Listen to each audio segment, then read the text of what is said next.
پرانے زمانے کا دور تھا۔ ایک شخص ٹوپیاں فروخت کر کے اپنی گزر بسر کیا کرتا تھا۔ لوگ اس وقت ننگے سر پھرنا معیوب سمجھتے تھے، اس لیے اپنے سروں پر ٹوپی یا پگڑی رکھتے تھے۔ ایک دن گرمی کے موسم میں ٹوپیاں بیچنے والا دوپہر کے وقت ایک درخت کے سائے میں آرام کرنے کے لیے لیٹ گیا۔ اسے نیند آ گئی۔ اس کے برابر میں ٹوپیوں سے بھرا ہوا تھیلا رکھا ہوا تھا۔ جب سو کر اٹھا تو اس نے دیکھا کہ ٹوپیوں سے بھرا ہوا تھیلا غائب ہے۔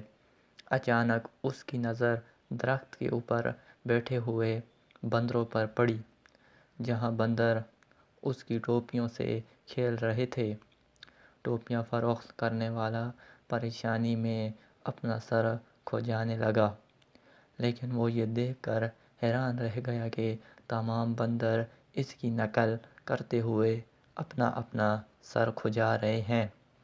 اس نے ایک دو حرکتیں اور کی، بندر اس کی ہر حرکت کی نقل کرتے رہے۔ اچانک اس کے ذہن میں ایک آئیڈیا آیا۔ اس نے اپنے سر پر سے ٹوپی اتار کر زمین پر پھینک دی۔ درخت پر موجود تمام بندروں نے اس کی نقل کرتے ہوئے اپنے اپنے سروں سے ٹوپیاں اتار کر زمین پر پھینک دیں۔ اس طرح ٹوپیوں کے مالک نے اپنی ٹوپیوں کو جمع کیا، تھیلے میں دوبارہ ڈال کر واپسی کی راہ لی۔ کافی عرصے بعد اسی ٹوپیوں بیچنے والے ایک پوتا بھی ٹوپی فروش بن گیا۔ اس نے اپنے دادا جان سے بندروں والی کہانی سن رکھی تھی۔ اس نے بندروں کو آزمانے کے لیے ایک دن ٹوپیاں تھیلے میں ڈالیں اور دوپہر کے وقت ایک درخت کے نیچے سستانے کے لیے لیٹ گیا۔ اس کی توقع کے عین مطابق کچھ دیر بعد بندروں نے اس کا تھیلا اٹھا لیا۔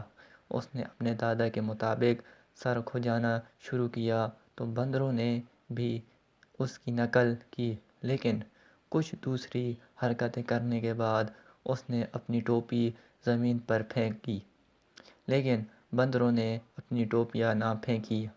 ابھی وہ سوچ ہی رہا تھا کہ ایک بندر درخت سے نیچے اتر کر زمین پر پڑی ہوئی ٹوپی اٹھائی۔ پھر اس نے ٹوپی فروش کو تھپڑ رسید کیا اور کہا کہ بے وقوف، کیا تم سمجھتے ہو کہ صرف تیرا ہی دادا تھا جو تجھے کہانی سنا گیا؟ ہمارا دادا بھی ہمیں بتا گیا کہ آئندہ کسی ٹوپی فروش کے ہاتھوں بے وقوف نہیں بننا، اس لیے ہم بندروں نے تمہاری نقل میں اپنی ٹوپیوں کو اپنے سروں سے اتار کر پھینکنے سے انکار کر دیا تھا۔ پیارے بچوں، اس واقعے کو غور سے پڑھیں اور دیکھیں کہ انسان اور بندروں سے ہوشیار کون رہا۔ ہمارے سوسائٹی کے بندر بھی بندروں کی طرح سیانے ہو گئے ہیں۔ آج اگر ہم دیکھیں تو ہماری سوسائٹی میں دوسروں کو بے وقوف بنانے کی وبا عام ہے۔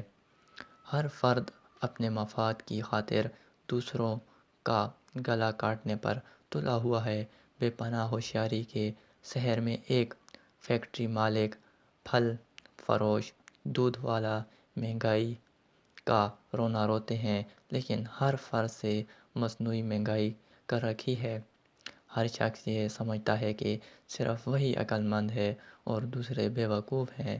آج ہر شخص اپنے منافع کو سود کے ساتھ وصول کرنے پر تلا ہوا ہے، جو معاشرے کے لیے ایک المیہ ہے۔ ضرورت اس امر کی ہے کہ ہوشیاری چالاکی کو چھوڑ کر اصولوں کے مطابق زندگی گزاریں۔ اس میں دنیا و آخرت کی کامیابی مضمر ہے۔